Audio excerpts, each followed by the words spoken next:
What is up, everybody? This is Magic Shanson here.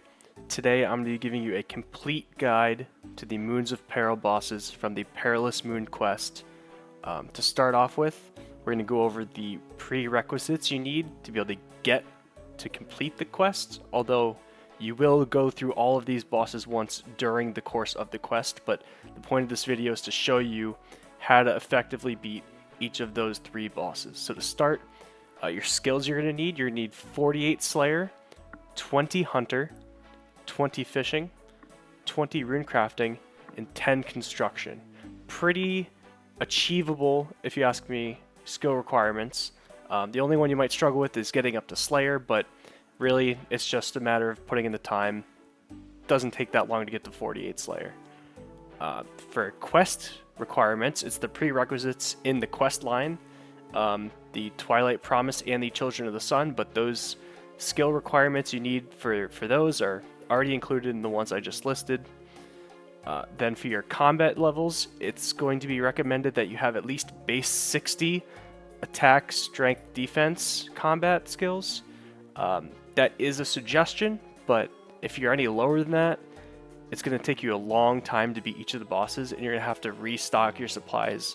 Well, you should restock your supplies between each fight, but you're really going to be stretching it thin. You might die because you run out of supplies because you couldn't kill the boss fast enough. So baseline 60 attack stats is recommended. It's recommended melee for all three of these bosses, so not ranged, not magic.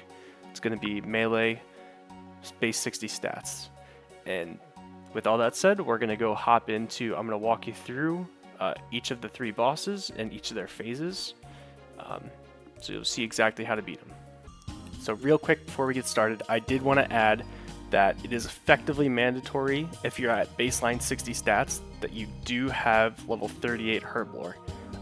The wiki recommends 50 herb lore, but if you're at like base 60 combats and you're trying this, you need to have 38 herb lore to make the moonlight potions, or else you're not going to be able to beat the bosses, because those boost your stats so that you're actually higher than your current stats.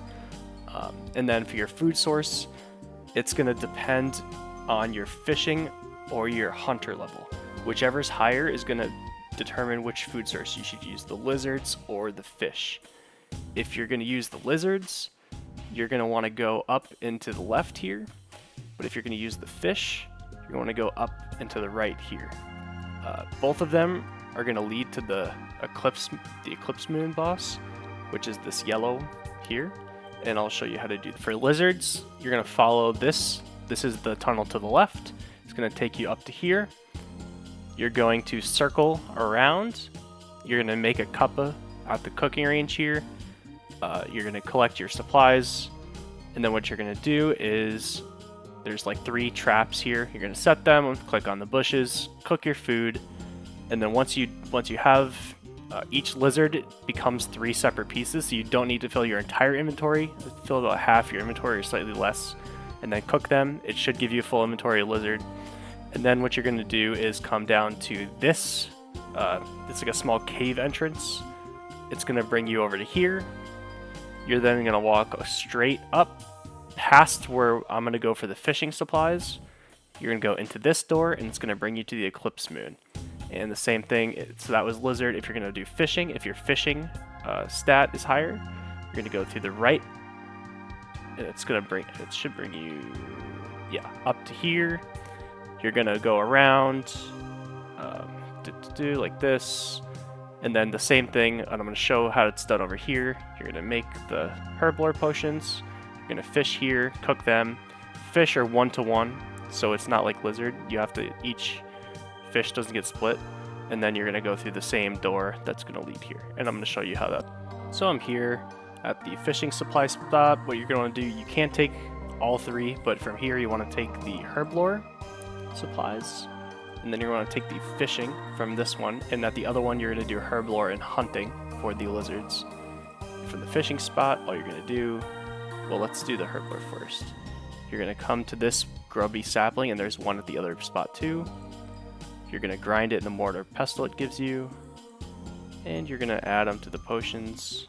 I didn't make good ones, so I'll combine them. I'll get more herb lore potions. do that.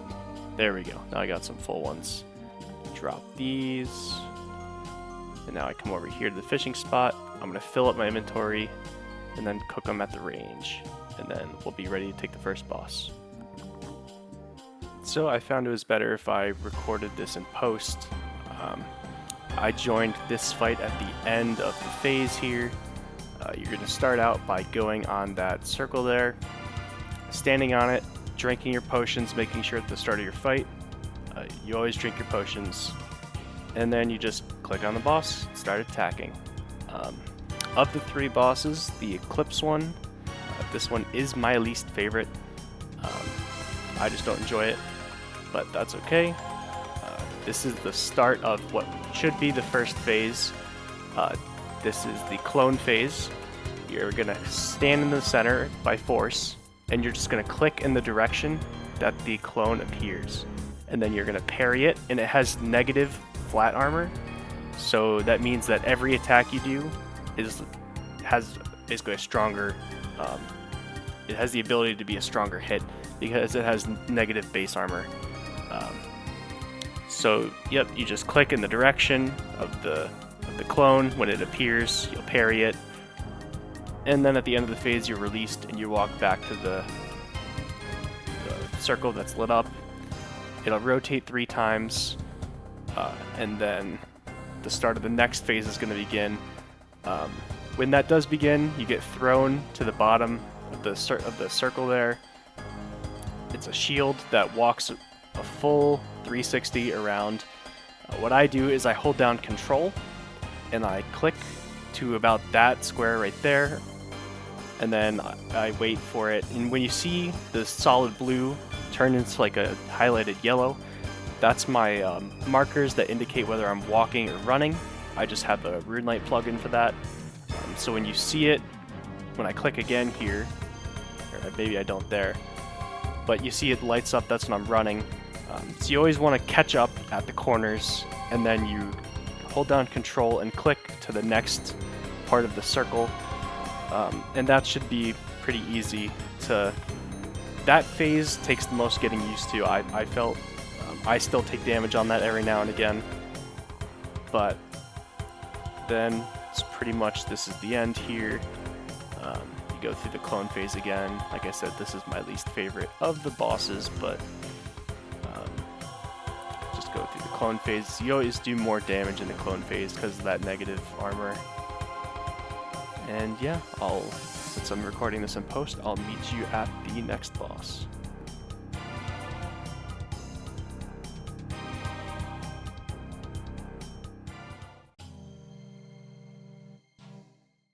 Yep, there the glacial hammers is the tool that I use. It's the most effective at my current skill level, ability, stat level. Super easy to use, but you can't equip a shield, so. Yep, and this is the second boss, same type of deal here. You're going to stand in the circle, attack. Make sure you drink your potion.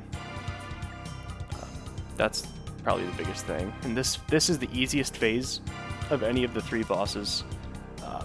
He confiscates your weapon, and it hides it in one of the 3. It's random for each player, which one it goes into. You're just going to click on it, and when the icicles appear, you click away, they go up, you click back. And then once it's complete, you can always complete it early, and then you're just going to stand around and wait for it to appear. It's going to be that top one. And you go back to the circle, and you attack him again. That was phase 1 of this boss.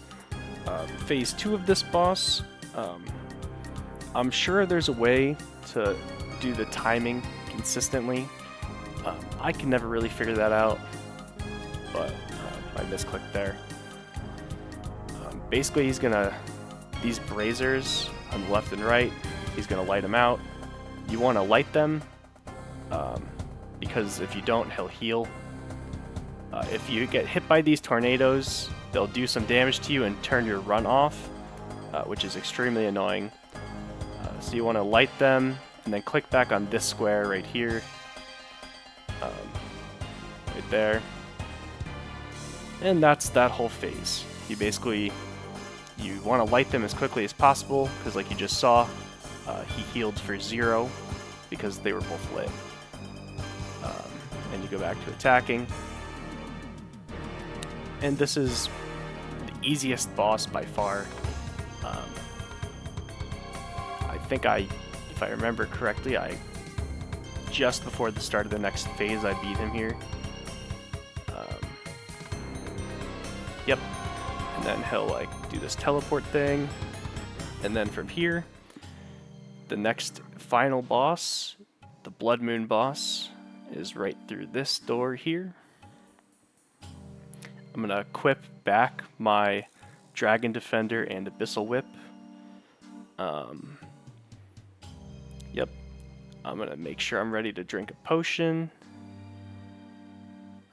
Looks like this is just the regular circle phase. I joined. It's in an instance, but it's public, so you can join. You can look and see where it's at, what phase it's on when you join. But I just run up and join at any point. So this is the hardest phase of any. So you want to look what I'm doing here. You click, and when that pool of blood expands the most, right there, click it. And then you want to click back on the Jaguar. You want to click it as soon as that pool fully expands, just like that. And it's a timing thing. It feels a bit awkward to start. This is where I died the first couple times, is on that phase, because it's just timing based, and if you mistime it, you're going to get damaged by the pool of blood, and also likely the Jaguar will attack you at the same time. And at the start of that phase, you get sapped for like 15 health, I think it is, and you earn that back by attacking the Jaguar, and it heals you. And the gimmick with this boss, well, this is the second phase. Again, this is pretty simple. I don't know what that guy just did. He ran from... the next circle is going to spawn on this square, but he just ran through a bunch of pools of blood, which heals the boss. The thing with this boss is the third hit will always heal for like 30 or 40, but if he hits for 0 at any time, the rest of the hits will be 0. So if you see 1, 4, and then he hit for massive damage there. And all of that is health back to him. So the way you want to optimize this boss is really trying not to get hit a third time, which is just kind of luck. I know that some people have a way where they click forward, but I don't do that. You just kind of hope that he doesn't hit you 3 times, and that'll be good enough. So this timing thing, again, is the most important thing of any 3 bosses. Really got to learn that timing, or else you're gonna take damage really quickly, and it's not gonna be good for you. And right about here, I think I should be, yep, finishing this boss off. And then you're gonna want to go to the end of this hallway to claim your rewards. These Sulfur Naguas, once you complete the quest, you can take the rune essence into this room that they drop and redeem it from the guy from the quest who's standing in here. But you take your lunar chest rewards. I happen to get lucky while recording this video, and I got the Eclipse mask there. But yeah, that's the Moon's bosses. Hope you enjoyed watching, and I'll see you next time.